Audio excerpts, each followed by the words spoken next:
You know, I was sitting back the other day, AFKing Invasions of course, when I was listening to some of Mardoom's music and I was like, holy crap, this music is absolutely phenomenal. So I thought to myself, what video would go good with this? Well, a 5-fact Demon Hunter video. So, ladies and gentlemen, in today's video, we are going to cover 5 facts about Illidan and the Demon Hunters. Number 5. The ritual of becoming a demon hunter is one of the most trying and unorthodox paths that an individual could possibly take. The choice of becoming a demon hunter is only for those who have truly lost everything and therefore have nothing left to lose but their own life. To battle the demons, they themselves must be turned into demons. The ritual requires an individual to combat a demon one-on-one armed with little more than daggers. If the individual loses, they die. If he defeats the demon, he is then forced to consume the heart of it so that both the hunter and the demon can merge together. Once this is done, an excruciatingly painful magical spell conducted by Illidan would then be casted upon the future demon hunter, which would then take the individual nearly to the brink of death. This spell, however, would replay the most tragic events in the demon hunter's life, reminding them of who they lost to the Legion and reminding them of why they are doing what they are doing. Eventually, this vision would fade into a different vision, one where the demon hunter can see the burning Legion marching upon world after world, eradicating all life and laying waste to entire civilizations. These visions would continue endlessly, tearing through one's mind, bringing them incredibly close to the edge of madness until finally the demon hunter would not be able to endure anymore and would then resort to driving his or her fingers into their eye sockets, squeezing them and then finally pulling, muscle straining against optic nerve until the eyeballs themselves would come out. Pretty fucked, huh? Well, this is only the beginning of their journey. Number 4. Many Night Elves and Blood Elves die during the ritual of becoming a demon hunter. Some are lost to madness, others are too weak that they fall prey to the demons that they were supposed to kill and devour, but others who successfully endure the transformation are not exactly home free either. After plucking out their eyes, most of the hunters wake up after being put into a coma from the excruciating pain, but immediately begin to panic upon realizing that they cannot see. Making matters worse, voices of anger, terror, and despair begin to rise up within them, causing many to lose hope and be driven to insanity. These voices come from the demons that the hunters had previously devoured. Upon eating the corrupted flesh, the hunters begin to not only physically transform and look more like demons, but also begin to hear voices in their minds and sometimes even act uncontrollably and dangerously, lashing out at friends and comrades without any reason to justify their actions.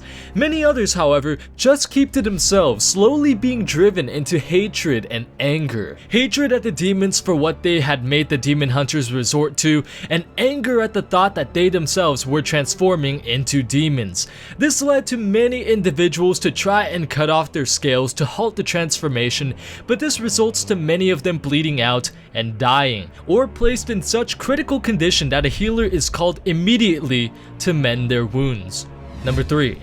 The demons within the hunters, if not restrained and mastered, will drive the demon hunter into a feral beast, unable to recognize friend from foe, and solely focused on slaughtering and killing to sate the thirst for blood that the demon inside them wholeheartedly craves. As stated by Vandal, one of the most powerful demon hunters that Illidan has trained, 3 other hunters in the weeks after the rituals were unable to bear what they had become. So, what they did was they jumped off from the towers of the Black Temple onto the ground, killing themselves. Others, however, were completely driven into a frenzy and were determined to take as many lives as humanly possible before their own was ended. 3 more hunters by the name of Selinus, Balambor, and Tyrannus one day went berserk and began slaughtering everyone and everything within sight before other demon hunters managed to cut them down. Following this, another demon hunter named Tablius had sneaked through the hunter's cells, slitting the throats of numerous demon hunters until another demon hunter was able to slay him. Vandal, however, said that he could not blame them because every night he would try to sleep, a voice would echo in his head, "Kill the weak, kill the weak, kill the weak." These voices playing out while images of Vandal's deceased son is flickering into his mind. So when you look at it, you can't really blame these dudes for going insane. Number 2. After much time has passed and the hunters have managed to tame their inner demons and master their training, demon hunters no longer become frenzied beasts who would slaughter each other in the mid of night, or at least not as often as they used to. Instead, they were regarded as the perfect weapons to battle against the Burning Legion. Back in the Burning Crusade, where we, the forces of Azeroth, had broken through the Dark Portal and were immediately met with Legion resistance, something you guys should note is that many Alliance and Horde soldiers would have died, and we would have been driven back through the Dark Portal if it weren't for Illidan and the Demon Hunters. While we were so focused on the battle on the Stair of Destiny, High Lord Cruel and a legion of Felguards and Dreadlords were moving on a ridge below us undetected, trying to flank us when Illidan and his Demon Hunters stepped into the conflict and slaughtered the demons except for High Lord Cruel. Cruel was just too powerful for even the Demon Hunters to stand against, but just as they were about to all fall against the Doomguard, Illidan himself charged in with both glaives in hand directly into and through the Doomguard's chest, instantly killing him. It is because of Illidan and his hunters that we were able to step foot in Outland at all. Number 1. After the death of Cruel, Illidan and his demon hunters made way to the throne of Kil'jaeden so that Illidan may cast a spell which would project his spirit from his body into the homeworld of the Eredar, Argus. The reason why he had to travel to the throne was because the place held a special connection to Kil'jaeden. This, paired with the date, time, and the stars having aligned, made it the only time where Illidan could cast the spell, which would lead him to a path directly to the Eredar's homeworld. However, once Illidan arrived and was patrolling the capital city in his spectral form, the insidious magics of Kil'jaeden found him, caught him, and then slowly but surely began dragging Illidan to the Eredar Lord himself. But just as if all hope was about to be lost and Kil'jaeden would achieve his victory, a presence filled with the light distracted the Eredar, and just when the deceiver was not focused on Illidan, the presence of light sent Illidan propelling away from the throne room of Kil'jaeden and back into his physical form in Outland. Illidan wondered if the presence that had saved him was truly a being of light or some trick by Kil'jaeden, because he is, after all, the deceiver. Eventually, time passes, and the day before Illidan's fall at the Black Temple, he once again conjures a spell which allows him to return to Argus in his spectral form. This is done in order to complete the link between Outland and Argus itself.